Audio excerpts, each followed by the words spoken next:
ang dami ko pong problema, parang palagi po akong stress and all. Pero nung naging kami po kasi ni James, parang natutunan ko pong mag-relax, tapos mag-let go lang, tapos enjoy life. At saka yung confidence mo, no? At saka yung sensuality mo, parang yung sexiness mo parang lumabas.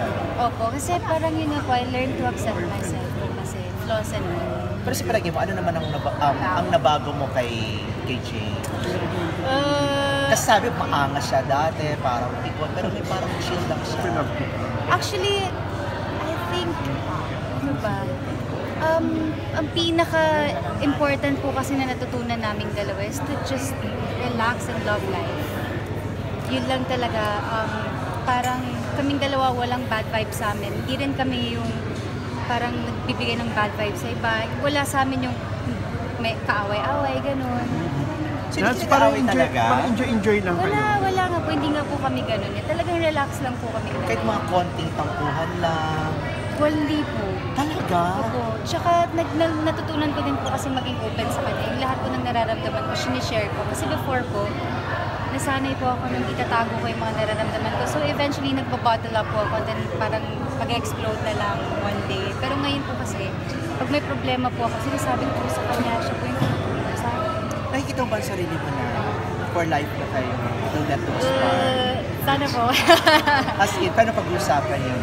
Hindi pa po eh. Kasi, ano po eh, sobrang love po namin yung state namin ngayon. Ganito lang kami, okay lang kami. Nads, paano kayo na-assure ni James na ikaw na talaga, ano mo yun, ikaw lang huling babae sa buhay ko, kung meron ganun eksena? Meron po kasi kaming mga discoveries na medyo malalim po kasi na hindi ko din naman po alam kung paano ko siya explain. I guess, hindi naman po kasi kami nag-uusap about those things. Pero, alam mo po kasi kung feeling ko lang, sasabihin ko na lang, alam mo kasi kung nararamdaman ko.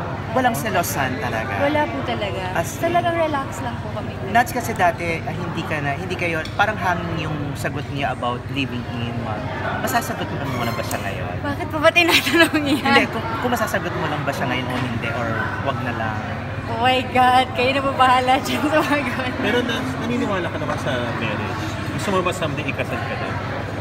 Kasi I think marriage po kasi is ano eh, parang formality, I guess. So, yun po. So, okay lang sa'yo kahit walang marriage? Siyempre po gusto ko rin meron. Pero parang I think it makes the relationship formal po. Kasi parang hindi na issue yung living in, kasi parang yun yating testing sa kung paano tatagal yung relationship. Hindi ko po alam eh. So that's kung may wedding man or wala, it doesn't matter to you? Hindi siya ganun ka-big deal sa'yo? I'm not rushing. But syempre I would want to